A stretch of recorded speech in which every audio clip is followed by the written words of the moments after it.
like, don't put a bunch of blankets in between. Right. Basically just close. Yeah, that'd make her sweat. Yeah. Well, and we don't want it to be too loose to where she's like sliding out. Right. Next is sleep. You'll get all this in a printout if you're worried about remembering it. Yeah, that's okay. I hope you don't mind if I. No, you're fine. Yeah, I figured we'll. Videos Well, you know, we'll have you it. were in the bathroom pooping, keep video. No problem. Come on, I don't take my camera into the bathroom Liar. all the time, anyway. So the next thing is safe sleep. So you want babies to be sleeping on their back to avoid risk for sudden infant death syndrome. And you also want them swaddled is great, but not tons of extra blankets or like stuffed animals or things. Really just swaddled on their back is the best way to do it to avoid that. Also, smoking is a risk factor for sudden infant death syndrome. Oh. And so you don't want anybody smoking near Violet. We don't want that anyway. Yeah. Is that my phone? And so making sure that Violet has her own space, like in a bassinet or a firm surface. It's great for her to be in the same room, but not in the same bed. Because if you fall asleep, roll over and... Right, suffocation is a really big risk. Don't roll over on the baby. Yes, absolutely. We do not Sounds want that. good. She can roll over on us, but we can't roll over. Right. Feedings, y'all have already been talked to a lot about that. For babies, we want at least every 3 hours, but for her, she's on a little bit more regimented of a schedule, just kind of given what's been 3 hours. Fevers are also really important. So babies don't have very well developed immune systems, and so they don't have a ton of ways to show us that they are potentially really sick. And so if they have a temperature higher than 100.4 or lower than 97, that's an emergency, or can be an emergency.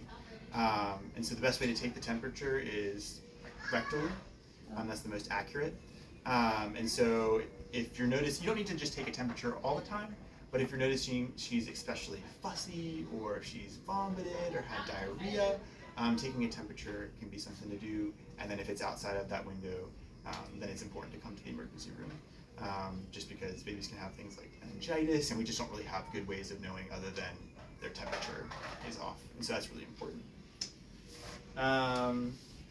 Let's see, the umbilical cord will come off in 1 to 3 weeks. Sorry, no. Oh, duh, yes, She's for 3 weeks. old. Yes. Vitamin D supplementation. So that's drops. That's not in the formula? That's a good question. I don't think so. I know she's been getting vitamin D supplements here, and so I assume that it's a separate thing. I've never seen anybody give it to her. Yeah, she does it to the tube. I've seen them do it on couple occasions. Yeah, I've seen them do it. I believe if you want, you can get that from the pharmacy here or another pharmacy. I don't know if you'll have a preference for that. Well, I guess if it's here, we should have some before we live. Okay.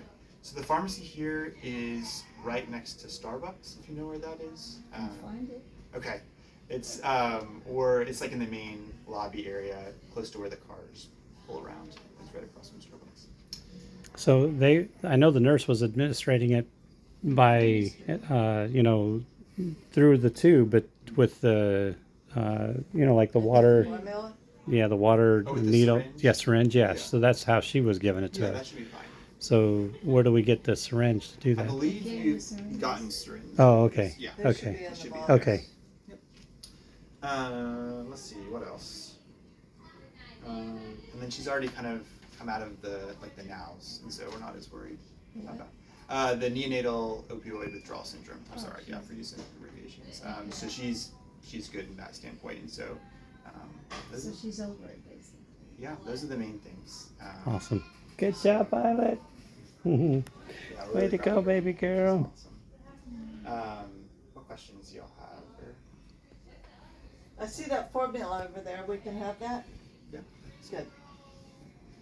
I think if there's anything else I was forgetting. Oh, pediatrician.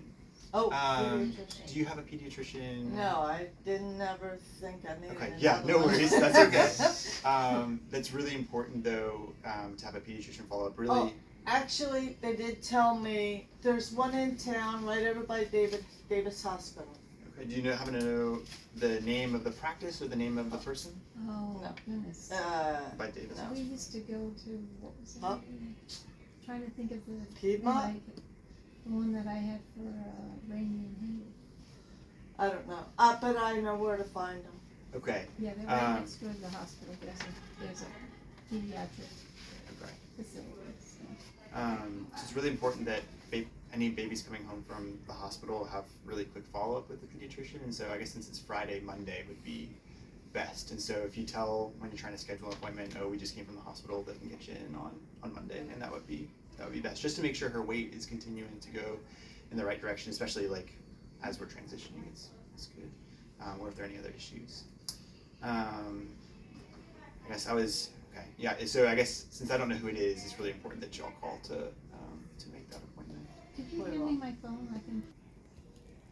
Okay. I think that's everything that I have for you. That's pretty All of the like newborn stuff I think will be in a packet given to you. But the things I told you are the main kind of more life-threatening things. So yeah.